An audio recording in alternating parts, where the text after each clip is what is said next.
Good afternoon. The first item of business this afternoon is time for reflection, and our time for reflection leader today is Andy-Hawthorn, founder and chief executive officer of the Message Trust. Thank you. Presiding officer, thank you for the privilege of sharing a reflection today with this great Parliament.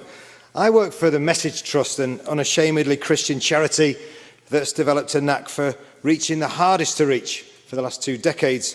We've been working in some of England's toughest estates and have seen crime come down, churches grow and communities transformed in places that were previously spiritual wastelands. Right now we're exploring partnerships with Scottish churches to begin similar new projects here in Scotland. Over the last 20 years of doing that, I've become convinced of one thing: God hasn't finished with us yet. I can say with conviction that Tuesday the 11th of June is an exciting day in the Christian Church's history. Perhaps it's the most exciting day in our history, because almost certainly more people around the world will come to know Christ as Lord and Saviour than at any day since he rose from the dead.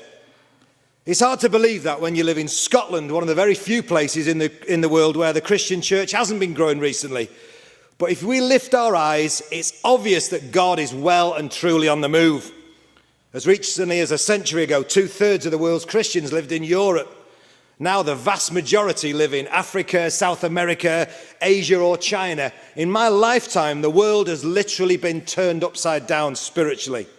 When Jesus Christ said, "I will build my church and hell itself will not be able to stop it," I'm sure the religious leaders watching him suffer and die thought, "Sure thing, you're going to build a church. You've never set foot outside a country smaller than Scotland. You've never written a book. You've got no money. You've actually got hardly any followers anymore. You're dying a criminal's death. And yet you claim you're going to build a church that will spread throughout the world and go on into eternity." Well, I have good news for you today. Jesus Christ keeps his promises. All of them. And today, Tuesday the 11th of June, more people than ever will discover what I discovered almost 40 years ago: a God who delivers on his promises for the planet and his promises for individual faithful people. Promises of peace, joy and love for him and for others. A confidence of a glorious hope for the future. Now, that's what I call good news.